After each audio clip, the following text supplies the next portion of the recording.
ایک دفعہ کا ذکر ہے کہ ایک چڑیا نے اپنے گھونسلے میں 5 انڈے دیے اور وہ بہت خوش تھی۔ اپنے انڈوں کا وہ بہت خیال رکھتی۔ اس کے درخت کے سامنے ایک بلی رہتی تھی جو کہ ہر وقت عبادت میں مشغول رہتی تھی۔ وہ کسی کو کچھ نہ کہتی تھی۔ جب بھوک لگتی کھانا کھانے کے لیے جاتی اور پھر واپس آ کر اپنی جگہ پر بیٹھ جاتی۔ ایک دن جب ٹونی چڑیا دانا چگنے کے لیے گئی تو وہ واپس آئی۔ اسے لگا کہ اس کا ایک انڈا غائب ہے۔ اس نے اپنے انڈے گننا شروع کر دیے۔ 1 2 3 4 یہاں تو صرف 4 انڈے ہیں، 5واں انڈا کہاں گیا؟ وہ 5واں انڈا نہ پا کر پریشان ہو گئی اور ارد گرد اپنے انڈے کو تلاش کرنے لگی، لیکن اسے اپنا 5واں انڈا کہیں نہ ملا اور وہ حیران تھی کہ اس کا انڈا کہاں گم ہو گیا ہے۔ اچانک اس کی نظر بلی پر پڑی تو وہ اس کے پاس گئی اور اس سے اپنے انڈے کے بارے میں پوچھا، لیکن بلی مسکینی سے بولی، نہیں بہن، میں تو آج خود بھی گھر پہ نہیں تھی، اس لیے مجھے آپ کے انڈے کے بارے میں کچھ نہیں پتا۔ چڑیا مایوس ہو کر اپنے گھر واپس آ گئی۔ اچانک اسے یاد آیا کہ آج تو تیز ہوا چل رہی تھی۔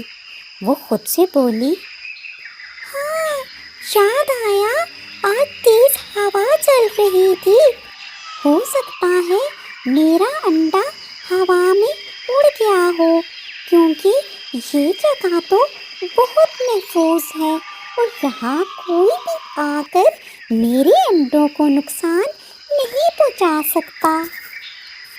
یہ سوچ کر وہ مطمئن ہو گئی۔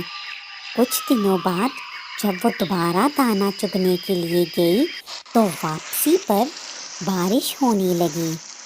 وہ بارش سے بچنے کے لیے جلدی سے اپنے گھونسلے کی جانب بڑھی۔ جب وہ اپنے گھونسلے کے پاس پہنچی تو اسے لگا کہ اس کا ایک انڈا پھر سے کم ہے۔ اس نے اپنے انڈے گننا شروع کر دیے۔ 1 2 3 1 2 3 یہ کیا؟ یہ تو صرف 3 انڈے ہیں، میرا چوتھا انڈا کہاں گیا؟ اب کی بار وہ پھر سے پریشان ہو گئی۔ اس نے اپنے انڈے کو ارد گرد بہت ڈھونڈا، لیکن اسے انڈا کہیں نہ ملا۔ اس کی نظر سامنے بلی پر پڑی۔ اس نے بلی کو دیکھا تو سوچنے لگی کہ یہ مسکین بھلا میرے انڈوں کو کیا کہے گی۔ پھر اس نے سوچا کہ بارش بھی تو بہت زور کی لگی ہوئی ہے اور کوئی بھی پکشی یہاں نہیں آئے گا، کہیں ایسا تو نہیں کہ میرا انڈا اس بارش میں بہہ کر چلا گیا ہو۔ وہ خود سے بولی، یہ کیسے ہو سکتا ہے کہ میرا انڈا بارش میں بہہ جائے؟ ضرور کوئی نہ کوئی میرا انڈا اٹھاتا ہے۔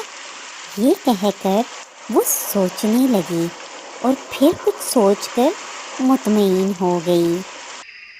اگلی صبح وہ پھر سے دانا چگنے کے لیے گئی، لیکن جب وہ واپس آئی تو اس کے سارے انڈے پورے تھے۔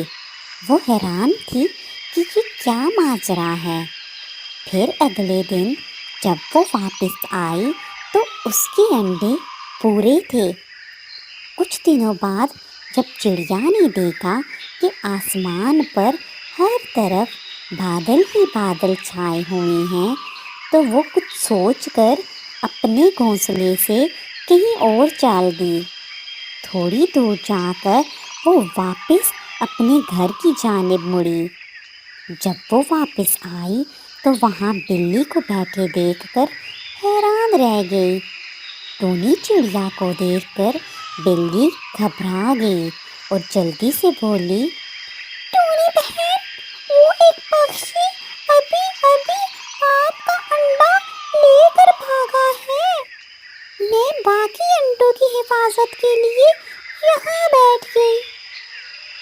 چڑیا نے اپنے انڈوں کو گنا، 1 2 1 2۔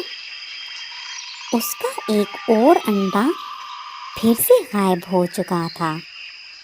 اس کا صدمے سے برا حال تھا۔ وہ ساری کہانی سمجھ گئی لیکن کچھ نہ بولی۔ اگلے دن چڑیا کچھ سوچ کر بلی کے پاس گئی اور اسے بتایا کہ اس نے اس پکشی کو ڈھونڈ لیا ہے جو اس کے انڈے کھا جاتا ہے۔ اس نے بلی سے کہا کہ وہ اس کے ساتھ چلے تاکہ وہ مل کر اس سے اپنا بدلہ لے سکیں۔ بلی خوشی خوشی چڑیا کے ساتھ چل دی اور دل ہی دل میں وہ خوش ہو رہی تھی کہ چڑیا کو اس پر شک نہیں ہوا۔ تھوڑی دور جا کر ٹونی چڑیا نے بلی سے کہا، بلی بہن، آپ وہاں جا کر چھپ جائیں۔ جیسے ہی وہ پکشی آئے گا میں آپ کو آواز دوں گی اور آپ جلدی سے آ جانا۔ اس طرح ہم دونوں مل کر اس پر حملہ کر دیں گے۔ بلی نے خوشی خوشی چڑیا کی بات مانی اور اس گڑھے میں چھلانگ لگا دی۔